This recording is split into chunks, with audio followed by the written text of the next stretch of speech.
5-5 through 10 games, and then played really well down the stretch. So what you got to do is you got to have competitive stamina, and you've got to have the ability to compete every day and through whatever the situation might be. And no one feels good about losing football games.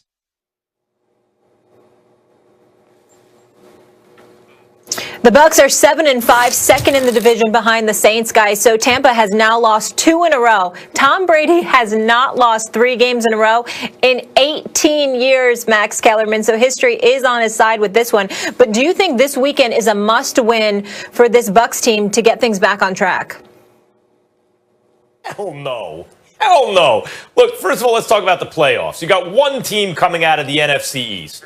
You got at least one team out of the North. That's 2. Remember, 7 teams are going to make it. You got at least 2 out of the West. We're up to 4. And you got at least 1 out of the South, the Saints. That's 5. So there are 2 slots and 3 likely contenders. The Vikings at 6-6, the Cards at 6-6, and the Bucs at 7-5. So not only are they a game up on the 2 teams competing against them, but look at the schedule. Even if the Vikings win this game, look at who those guys have. The Vikings have they have 1 tough game on the schedule, and I think it's against the Saints. And the Cards have a couple tough games on the schedule. By the way, including the Giants. They have maybe 3 tough games on the schedule, and the Rams. Look at the Bucs. Look at the Bucs. Look at this. They got the Vikings, a game they might win, but let's say they lose it. Remember, they're a game up. Then they got the Falcons twice and the Lions. Bucs are in the playoffs, people. They're not going to miss the playoffs. So is it a must-win? Well, they have to start feeling good about themselves. Look, Brady has a lot of wisdom. I think when he talks about winning and competitive stamina, everyone should listen. The man knows what he's talking about as well as anyone who ever lived, right? From that point of view. However, 3 consecutive games is plenty of time to start feeling good about yourself, build momentum, and start to play better. And it's against the right teams. 2 against the Falcons, 1 against the Lions. This ain't a must-win. I rest my case. Well, I disagree with you. And the reason why I disagree with you is because this is not a question as to whether or not they need it in order to make the playoffs. This is a question because psychologically they've been damaged. When they've gone against stiffer competition this season, they've struggled. The reality is when you're beating Denver, you're beating the Los Angeles Chargers, and you're beating the Carolina Panthers, you look pretty damn good, just like you expected to look good with 2 of your last 3 games against the Atlanta Falcons and mixed in between games, a game against the Detroit Lions. So the bottom line is when you come playoff time, they're not Green Bay. They're not New Orleans. They're not Seattle. They're not the Los Angeles Rams. These are the kind of teams that you're going to have to deal with if you are indeed the Tampa Bay Buccaneers. And when you have a problem because you got the 27th ranked rushing attack because you forget to give the ball to Ronald Jones or Leonard Fournette, when you sit up there and Antonio Brown arrives and you don't look the same because you're prioritizing getting him the ball and getting him some playing time, and the deep threat that was Scott Miller or helped spreading your offense, suddenly he's being underutilized as well. And you see people complaining about that stuff too.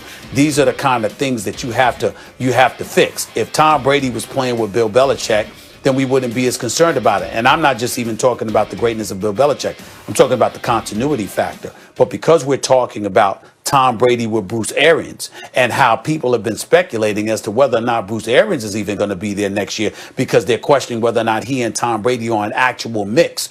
All of those things come into play. And I think beating Minnesota and closing out these last 4 games, winning all 4 of them, would go a long way towards it. I think another loss to a decent team like Minnesota, who's been coming on strong lately, hits you more psychologically. You might be able to overcome it a little bit with the 2 Atlanta Falcons game and the Detroit games. But still in all, I wouldn't like it. I think it's important to win this game this weekend.